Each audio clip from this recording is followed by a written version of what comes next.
सर्व नववीच्या विद्यार्थ्यांचे मी Shri Borade sir bridge course गणितच्या 21व्या भागामध्ये स्वागत करतो. आज आपण डे 21 मध्ये युनिट पॉलिनॉमियल्स पाहणार आहोत. त्यामध्ये सब युनिट आहे. त्यामध्ये 2 सब युनिट आहेत, ते आपल्याला शिकायचे आहेत. Division of polynomials and identities, that is equalities. Learning outcome जे आहे, अध्ययन निष्पत्ती. स्टुडंट स्क्वेअर्स द बायनॉमियल, तर बायनॉमियलचा विद्यार्थी स्क्वेअर करू शकतात. त्याचबरोबर पॉलिनॉमियलचे डिव्हिजन करू शकतात. आपण जरा आठवूया, let us recall division of polynomials. मागच्या भागामध्ये आपण addition of polynomials, subtraction of polynomials, multiplication of polynomials हे 3 पार्ट्सची उजळणी घेतलेली आहे. आज आपण डिव्हिजन बघणार आहोत, डिव्हिजन ऑफ पॉलिनॉमियल्स. आता या ठिकाणी एक्झाम्पल घेतलेलं आहे, 6x³ plus 8x² divided by 2x. आता ह्यामध्ये हा जो आहे तो डिव्हिडंड आणि हा जो आहे तो डिवायझर. मग आपण प्रत्यक्ष डिव्हिजन करूया. या ठिकाणी ह्या साईनमध्ये आतमध्ये घेतलेला आहे 6x³ प्लस 8x² हे जो डिव्हिडंड घेतलेला आहे, आणि बाहेरमध्ये हा डिवायझर घेतला 2x. आता एक्सप्लेनेशन मी या ठिकाणी देतो आहे. आता बघा, ह्या डिव्हिडंडमध्ये फर्स्ट टर्म घ्यायची आपल्याला 6x³. मग 6x³ येण्यासाठी हा जो डिवायझर आहे 2xला कितीनं मल्टिप्लाय केलं पाहिजे, तो इथं क्वेश्चन म्हणून लिहायचा आपल्याला. मग मी इथं लिहिलं एक्सप्लेनेशनमध्ये, हा 2x लिहिला इंटू अननोन टर्म आहे इथं, इक्वल टू किती आलं पाहिजे, 6x³ आलं पाहिजे या ठिकाणी. आता ह्यासाठी 2ला कितीनं मल्टिप्लाय केलं 6 येईल, तर 3ने. आता एक्सला कितीनं मल्टिप्लाय x² मिळेल आपल्याला, म्हणजे या ठिकाणी x² म्हणणार, म्हणजे x² इंटू x³ मिळालं. म्हणजे 3x² 2xला मल्टिप्लाय केला आपण तर 6x³ मिळतात. म्हणजे ही पहिली टर्म मिळते इथं. हा जो 3x² जो आहे तो आपण वरती लिहूया, 3x² क्वेश्चनमध्ये लिहूया. क्वेश्चनची पहिली टर्म आहे. आणि हा जो 6x³ आहे त्या 6x³ खाली लिहूया, निगेटिव्ह साईन देऊया, त्याला सबस्ट्रॅक्शन करूया. ही सबस्ट्रॅक्शन 0, आणि ह्या ठिकाणची पुढची टर्म आहे ती अशीच लिहूया 8x². परत 8x² येण्यासाठी हा जो डिवायझर 2x त्याला कितीनं मल्टिप्लाय केलं पाहिजे, which term multiply by 2x we get 8x². तर 8 येण्यासाठी 2ला किती मल्टिप्लाय केलं पाहिजे, 2 इंटू 4. आणि x² येण्यासाठी ह्या एक्सला किती मल्टिप्लाय केलं पाहिजे, x इंटू x² मिळालं, 2 इंटू 4 8x² मिळालं. म्हणजे इथं प्लस 4x आहे. पण हे प्लस 4x आपण ह्यामध्ये ॲडिशन टर्म घेऊया, 4x ही इथं घेतलं. तर जे साईन येईल ते साईन इथं घ्यायचं आहे. आता 8x² खाली मांडून घेऊया आपण आणि सबस्ट्रॅक्शन करूया.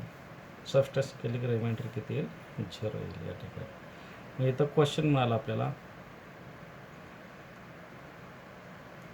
क्वेश्चन हा जो वरचा तो आहे तो क्वेश्चन असणार आहे, 3x² प्लस 4x. आणि रिमाइंडर जे आहे ते आपण इथं लिहूया, रिमाइंडर म्हणजे बाकी हे आले किती 0. या पद्धतीनं आपल्याला डिव्हिजन करता येतं पॉलिनॉमियल्स. आता आपल्याला फॅक्टर्स ऑफ पॉलिनॉमियल घ्यायचं. तर फॅक्टर्स ऑफ पॉलिनॉमियल म्हणजे पॉलिनॉमियलचे अवयव. आता यासाठी आपल्याला काही आयडेंटिटीज ज्या आहेत त्या आयडेंटिटीज आपल्याला मिळवायच्या आहेत. आता for example a plus b bracket square. आता ह्याचं एक्सपान्शन मिळवायचं आहे, म्हणजे ह्याचा विस्तार करायचा. A plus b bracket square काय मिळतो आपल्याला, तर त्यासाठी या ठिकाणी एक मी फिगर काढलेली आहे पहा. आता यामध्ये काही रेक्टँगल्स आहेत, काही स्क्वेअर आहेत, आणि इकडे मी एक्सप्लेनेशन देतो आहे. आता स्क्वेअर आणि रेक्टँगल ह्यांच्या एरियावरून आपण एक्सपान्शन केलेलं आहे. तर त्यासाठी एरिया ऑफ स्क्वेअर माहीत असणं आवश्यक आहे आपल्याला. त्याचा फॉर्म्युला माहीत असणं आवश्यक आहे. Area of square equal to side square, म्हणजे बाजूचा वर्ग येतो. आणि area of rectangle equal to त्याचा फॉर्म्युला आहे लेंथ इंटू ब्रेड. आता या ठिकाणी हा जो मोठा स्क्वेअर घेतलेला आहे पहा, हा मोठा हा मोठा स्क्वेअर, आणि इथं एक त्याच्या खालोखाल एक आहे, आणि त्याच्यापेक्षा एक लहान आहे. असे 3 स्क्वेअर आहेत पहा. आणि रेक्टँगल किती आहेत, 1 आणि 2 असे 2 रेक्टँगल आहेत. तर हा जो स्क्वेअर आहे मोठा, त्याची लेंथ आहे ए प्लस बी आहे. त्यानंतर आतल्याची छोट्याची हा जो आहे त्याचं साईड स्क्वेअर, साईड ए आहेत, म्हणजे ह्याचा ए स्क्वेअर आला एरिया. आता ह्याचा साईड ह्या छोट्याची बी आहे, म्हणून बी स्क्वेअर फॉर्म्युलानुसार. आता ह्या स्क्वेअरचा एरिया काय झाला, ए इंटू बी, म्हणजे ह्याचा एरिया झाला ए बी, कारण रेक्टँगल आहे, लेंथ इंटू ब्रेड. इथं सुद्धा एक आहे पहा रेक्टँगल, इथं सुद्धा याची लेंथ ए, ब्रेड तर बी आहे, मग लेंथ इंटू ब्रेड तर ए बी मिळाला. म्हणजे ए बी एरिया असलेले 2 रेक्टँगल्स आहेत. बी स्क्वेअर एरिया असलेले एक आहे, आणि ए स्क्वेअर असलेले एक आहे, आणि ए प्लस बी साईड असलेला मोठा आहे. तर आपल्याला मोठ्याचा एरिया, ह्या मोठ्याचा एरिया समजा आपण त्याला जर नाव दिलं पी क्यू आर एस, हा जर मोठा घेतला आपण, ह्याचा एरिया जर काढायचा असेल आपल्याला, तर ह्या 2 स्क्वेअरचा एरिया, त्यामध्ये ह्या दोघां रेक्टँगलचा एरिया मिळवावा लागेल. मग आता ह्याचा काढण्यासाठी फॉर्म्युला आहे साईड स्क्वेअर. मग ए प्लस बी स्क्वेअर, ह्या मोठ्याचा एरिया काढूया आपण. ह्याची साईड किती, a plus b square equal to ह्याचा एरिया ए स्क्वेअर आहे. आता सगळ्यांचे ॲडिशन होईल ना, आणि मग ह्याचा एरिया ए बी आहे, आणि ह्याचा एरिया ए बी आहे, आणि याचा एरिया बी स्क्वेअर आहे. म्हणजे ह्या सर्व आतले जे हे क्वाड्रिलेटरल्स आहेत, त्या सर्वांच्या एरियांची सम हे कोणा एवढी येईल, ह्या मोठ्या पी क्यू आर एस या स्क्वेअरच्या एरिया एवढी येईल. मग ह्या सर्वांचे आपण ॲडिशन करून घेऊया. A square a b plus a b 2ab plus b square, म्हणजे आपल्याला ए प्लस बी साईड असलेल्या स्क्वेअरचा एरिया किती मिळाला आपल्याला, ए square plus 2ab plus b square एवढा मिळाला. म्हणजेच ए प्लस बी ब्रॅकेट स्क्वेअरचं एक्सपान्शन झालं a square plus 2ab plus b square, हे लक्षात ठेवायचं. तर त्यावरून एक एक्झाम्पल घेतलेलं आहे P plus 2q bracket square. आता ह्यामध्ये हा ए समजायचा, हा 2q म्हणजे बी समजायचा.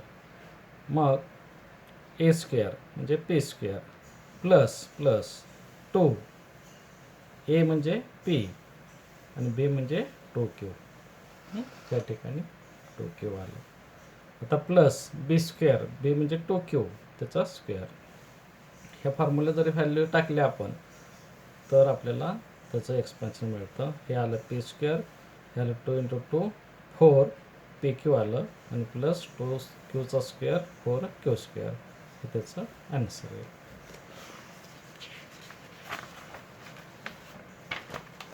तर दुसरं एक्सपान्शन आहे पहा, expansion of a minus b bracket square आहे. आता ह्यासाठी सुद्धा या ठिकाणी काही स्क्वेअर आहेत, काही रेक्टँगल आहेत.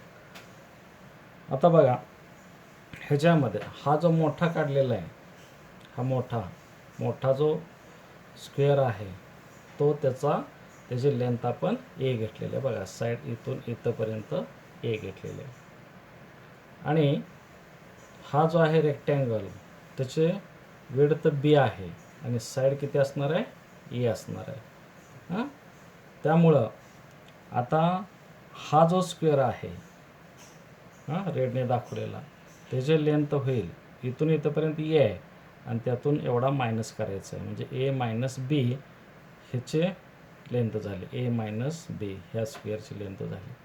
मग त्याचा एरिया साहजिकच काय झाला, साईड स्क्वेअर झाला. म्हणजेच ए मायनस बी ब्रॅकेट स्क्वेअर हा ह्याचा एरिया झाला, ह्या मोठ्या स्क्वेअरचा. आता ह्या रेक्टँगलचा एरिया बघा, ह्याची विड्थ बी आहे आणि लेंथ किती ए आहे, म्हणजे त्याचा एरिया ए बी झाला. आता याचा बघूया बघा. आता ह्याचे बी विड्थ आहे आणि लेंथ जी आहे ती ए मायनस बी झाली. इथंपर्यंत ए झाली, त्यातून हा बी मायनस गेला, तर हा जो रेक्टँगल आहे ह्याची लेंथ ए मायनस बी झाली. आणि साहजिकच त्याचा एरिया जो झाला तो बी इंटू ए मायनस बी, म्हणजे लेंथ इंटू ब्रेडथ, हा एवढा एरिया ह्या आडव्या जो रेक्टँगल आहे त्याच झाला.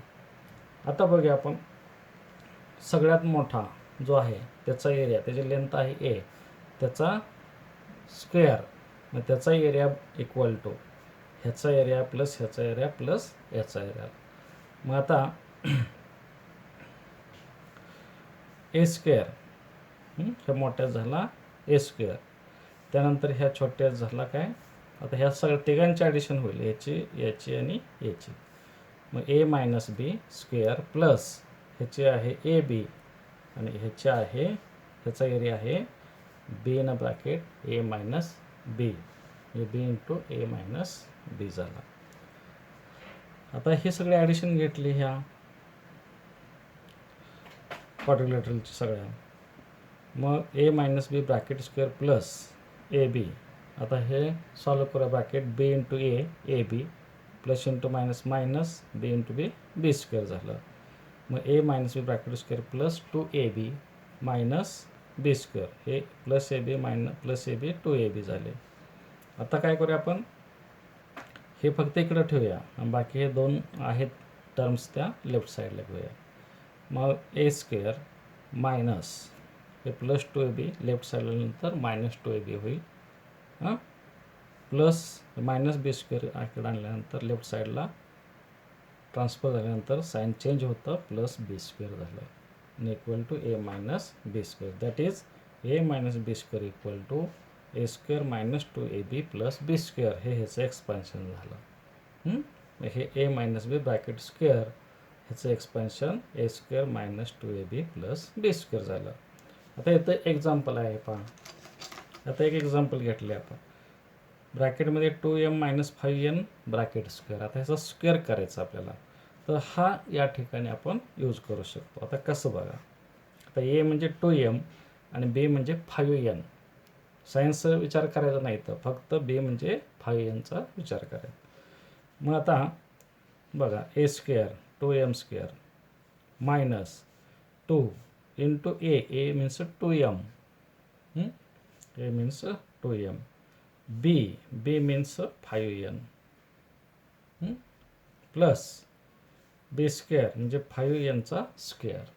मग इथे किती मिळेल आपल्याला, 4m स्क्वेअर मायनस, आता ह्या सगळ्यांचा power 2 into 2 4 into 5 20 m into n mn plus 5n square, 5चा स्क्वेअर 25 nचा n स्क्वेअर, म्हणजे 4m square minus 20 mn plus 25 n square मिळालं. हे त्याचं आन्सर मिळालं. आता हे जे एक्सपान्शन जे आहे, हेच एक्सपान्शन आपण या पद्धतीनं पण करू शकतो पहा. तर a plus b bracket square करायचं असेल, जसं x square equal to x into x येतं, तसं a plus b bracket square a plus b into a plus b, त्यांचं पॉवर टू घ्या. ए न ब्रॅकेट ए प्लस बी न मल्टिप्लाय करूया ए प्लस बी. मग a into a square, a into b a b plus b into a b plus b into b b square. म्हणजेच काय झालं a square plus 2ab plus b square हे ह्याचं expansion झालं.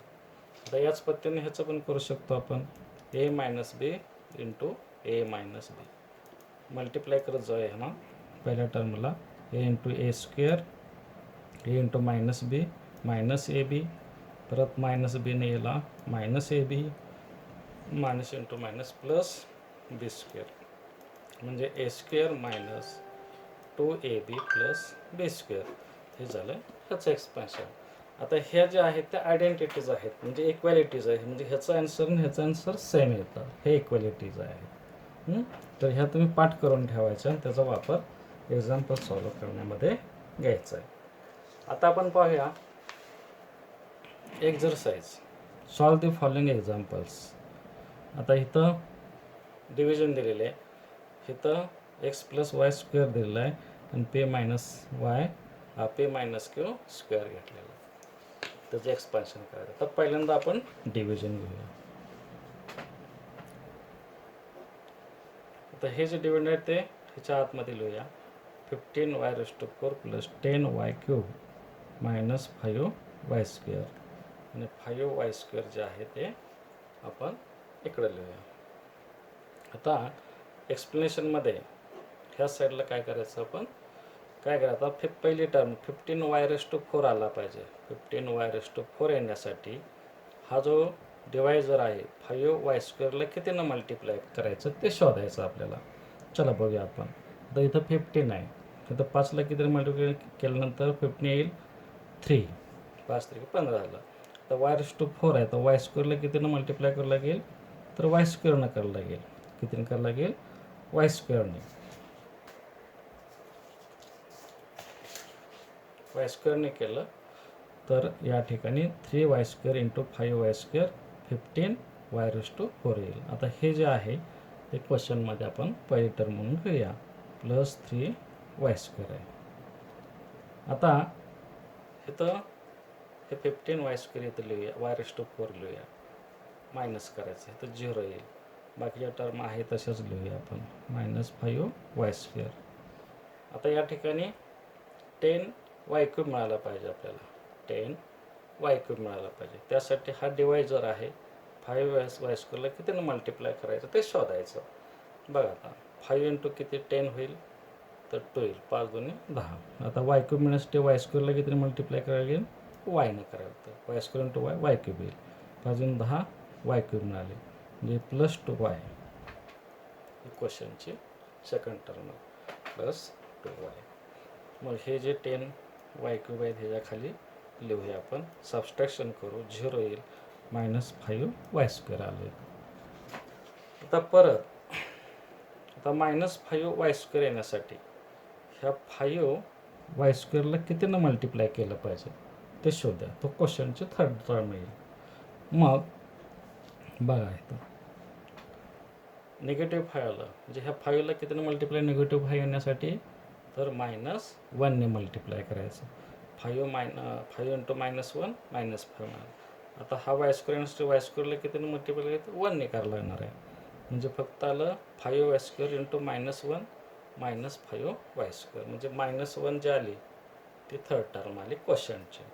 हा -5y² घेऊया ह्यात सबस्ट्रॅक्शन करायचं म्हणजे ह्याचं साईन चेंज होईल आणि 0 येईल म्हणजे या ठिकाणी क्वेश्चन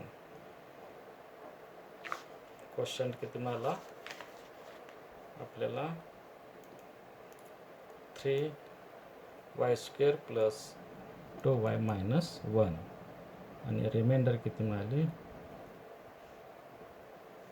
0. अशा पद्धतीनं हा आपण भागाकार करू शकतो. आता बघा आता या ठिकाणी मोनोमिलनं डिवाइड केलं आहे तसं बायनॉमिलनं पण डिवाइड करता येतं. आता ह्याच्यामध्ये सेकंड एक्झरसाइजमधला सेकंड क्वेश्चन काय बघा x plus y bracket square. आता जसं a plus b bracket square तसं आहे तसं म्हणजे कसं होईल याचं x² plus 2xy plus y² हे एक्सपान्शन मिळेल आपल्याला आणि p मायनस क्यू त्याचा स्क्वेअर जो आहे तो काय मिळेल जसं a minus b bracket square a square minus 2ab a b plus b square आलं, तसं या ठिकाणी p square minus 2pq plus q square, sorry q small आहे, p square minus 2pq plus q square अशा रीतीनं हा exercise जो आहे तो देखील सोडवून होईल. सोडवून झाला. तुम्ही अशा प्रकारचे एक्झाम्पल्स तुम्ही आता 9वीमध्ये पण आहेत पहा, 8वीमध्ये पण आहेत, हे तुम्ही शोधायचे आणि सोडवायचं आहे.